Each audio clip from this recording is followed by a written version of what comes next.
My name is Taylor Fagerston. My teammates Anna, Jillian, Michael, and I have completed a wide range of research regarding Poland's economic climate, business, and cultural practices to determine whether or not our company should move forward with foreign direct investments in Poland. Using Garrett Hofstadter's framework for understanding cross-cultural communication, our team has determined that we could meet some cultural barriers pursuing business with the Polish. Notice the chart shows several drastic differences between American and Polish culture, particularly with uncertainty avoidance and indulgence. Consider uncertainty avoidance. According to the Hofstadter dimension, Poland could find being involved with a new business opportunity uncomfortable, especially if it is accompanied by high risk or major changes.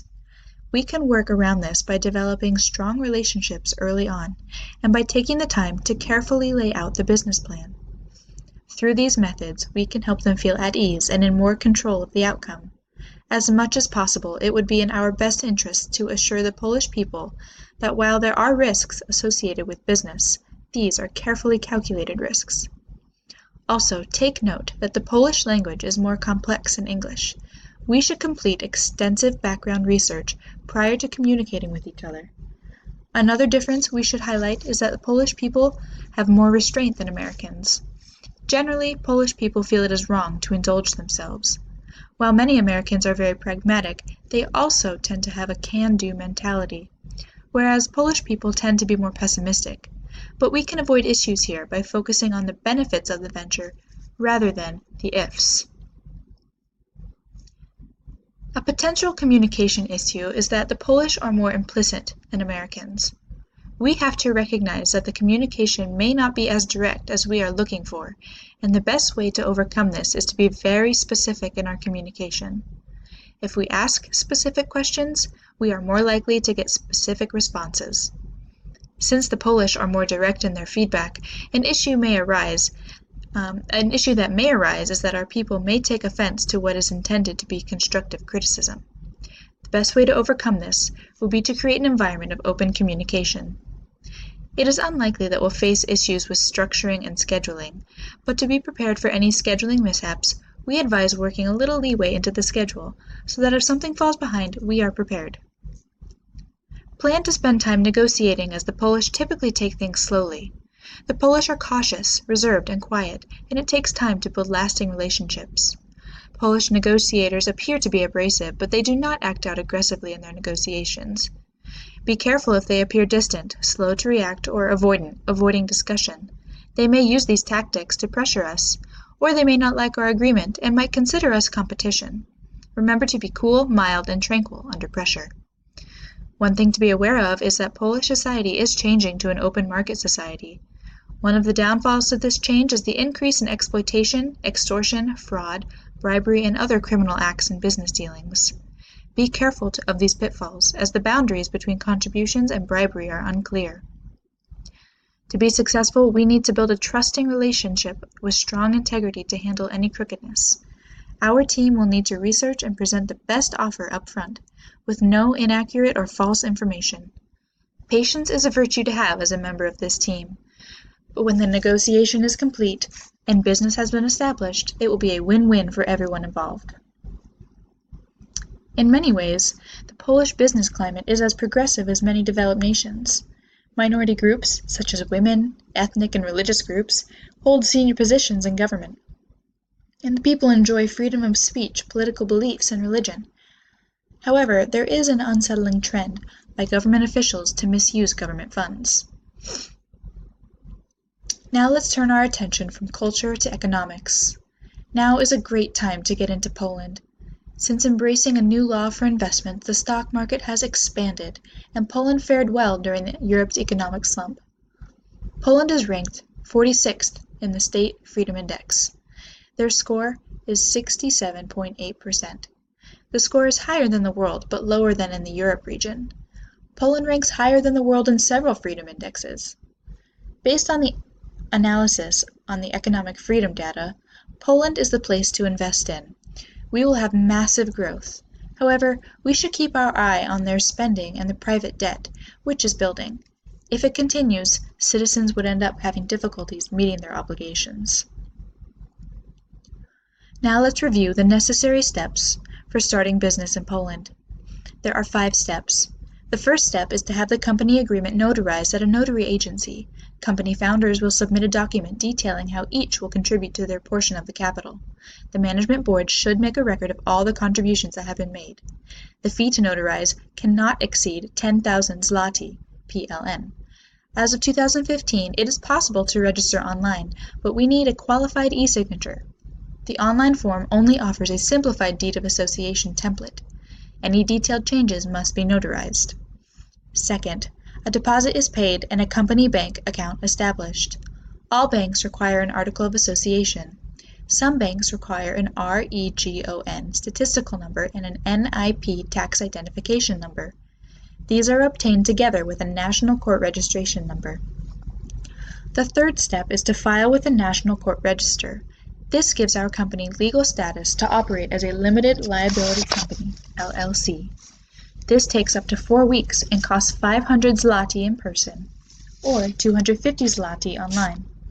Please note, by March 2020, all registration will be handled electronically. Fourth, a newly formed company registers for taxes. To do so, we need a business name and legal form, REGON certificate, start date for business activities, and address of registered business office.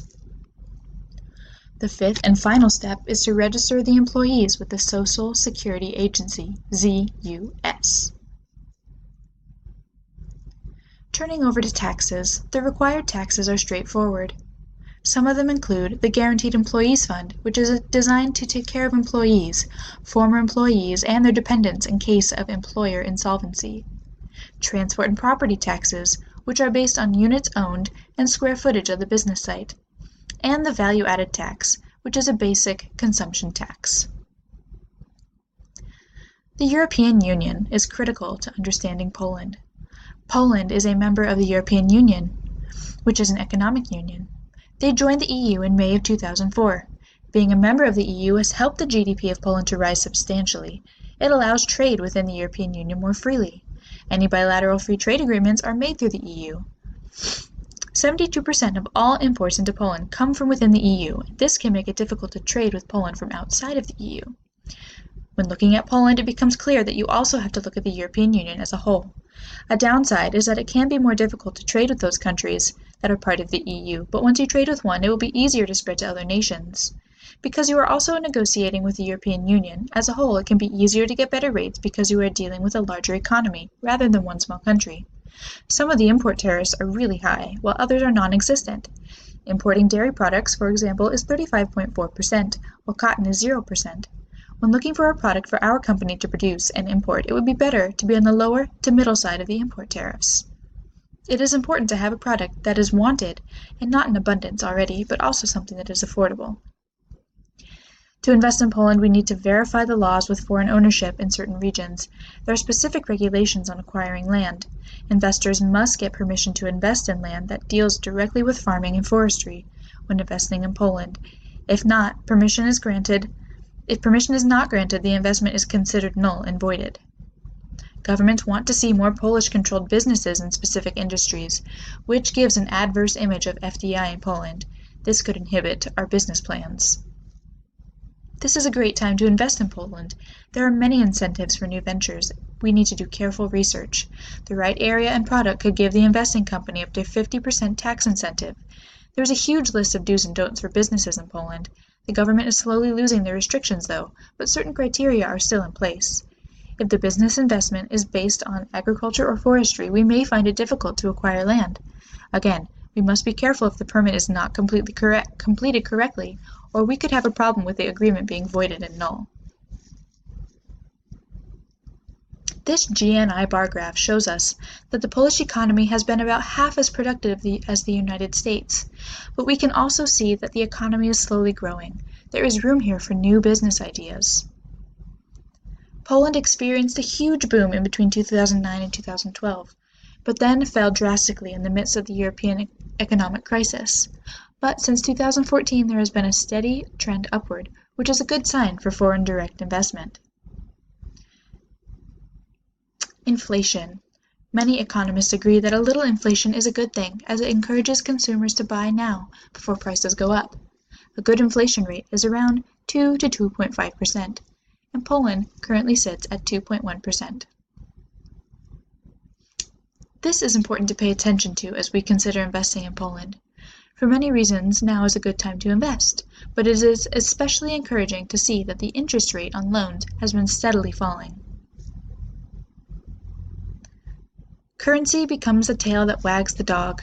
For example, a sudden decline of 20% in the domestic currency may result in imported products costing 25% more, since a 20% decline means a 25% increase. There are two other significant drivers for the decline of Polish currency. One of them is interest rates, but they are expected to remain low for the foreseeable future. As of now, they remain at a record low of 1.5%, but we cannot ignore that despite all this, Poland's economy is significantly intertwined with that of the Eurozone, given the nature of the trading relationship between the two economies. In this regard, we have seen that the zloty and the euro have kept within a stationary range of roughly 0.22 to 0.25 over the past 6 years. Though Poland's debt is denominated by its own currency, the zloty, decline is seen as a market overreaction, and because of this, it is expected that the zloty should remain stable, even in spite of its low-rate policy. On to our product ideas. Our first idea is a multi-purpose air compressor. One of the products we think would be a great fit for this market is a portable air compressor, like an AirHawk Pro, which can be used to inflate tires, sports balls, and balloons. We find this market to be underserved in Poland, and though there are some distributors of similar products, we can create a sustainable competitive advantage by focusing on the handheld version of the portable compressors.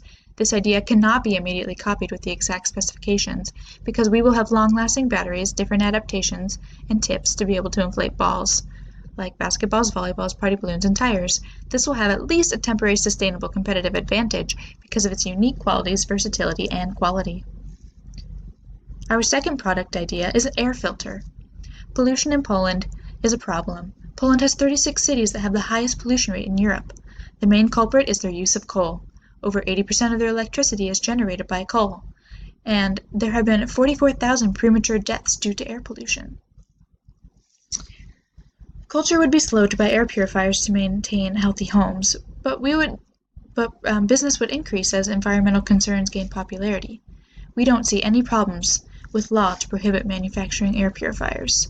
There are some competition, Allen filters and Rabbit Air, for example. Our purifiers would be sleek and efficient, different from the bulky versions available currently. The goal would be to create a functional air purifier that you don't even realize is on. High-end models would include control through smartphones and customization options for design to match the decor of your home. Our last product idea is a compact storage unit. This is useful for many reasons, and it is something everyone can use. If the product is right, it can easily outclass what is currently on the market. With the resources we have available in the United States, like engineers, supplies, and labor, we can create a viable product to export to Poland. It is something that we can ship compact and have the consumers install themselves, saving on construction and potential lawsuits for installation. This is something consumers in Poland will want because they live in compact spaces. Poland has an average of 1.1 rooms per person. The average room per person is 1.8 per the OECD. The United States has an average of 2.4 rooms per person. Knowing this, we can design something functional, saving floor space but giving plenty of storage. One thing to consider is that Poland doesn't have a lot of excess money amongst the citizens of the country. Our product will need to be at a lower price point to have the potential to grow. And that concludes our presentation.